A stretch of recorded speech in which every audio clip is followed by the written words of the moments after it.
I did have a period when it was quite settled and I got into a routine, but the last 2 years have been awful. I can go maybe some nights 2 hours sleep. I can go up to 3 days without sleeping at all.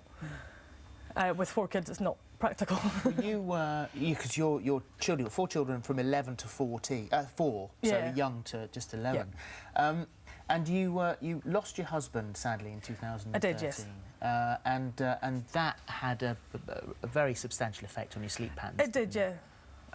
During the time he was ill, he spent either time in the hospital or the hospice, and I think during that period I forced myself to stay awake in case anything happened, and I got into that routine and now can't get back out of it.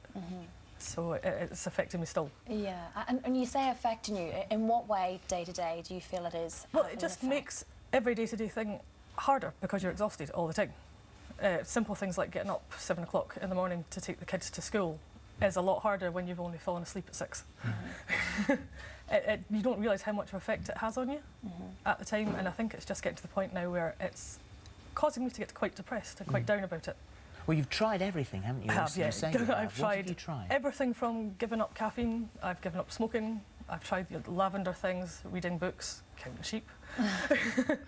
I've been to the doctors and they put me on tablets for anxiety. They put me on sleeping tablets, but they didn't agree with me at all. Made me feel quite spaced out, which isn't what you want with kids running around. So at the minute, I'm just at loss. Well, so Jason, we did a poll, actually, commissioned a viewer poll earlier this morning saying, do you get enough sleep? Yeah. Yes, 13%, no, 87%. Yep, and that's probably likely because you were asking on Sunday.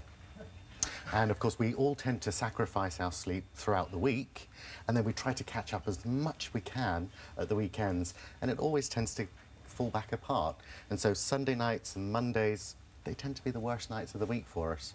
So, what advice would you give here? Is there any advice? Because she says she's tried absolutely everything. There is actually a programme which does work. It's effective for about 70% of people with insomnia, and it's called cognitive behavioural therapy for insomnia. It takes about 6 weeks, but the results for even someone who's had it as long as yourself and much longer are phenomenal. And what we do within that is we're teaching you techniques how to restructure your sleep, because at the moment your sleep's all over the place. Yeah.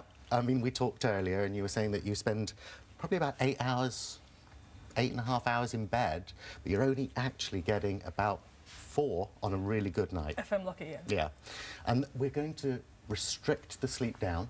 It sounds quite odd. Somebody who's not sleeping, we're going to actually stop them sleeping.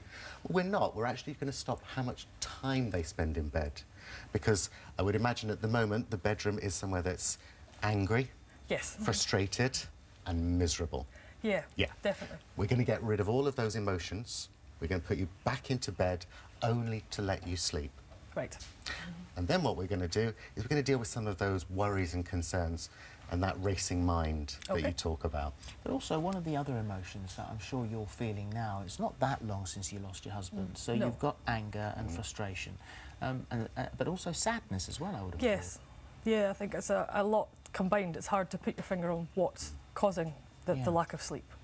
And that's the worst thing to explain, especially when you go to a doctor. thought. Yeah, of course.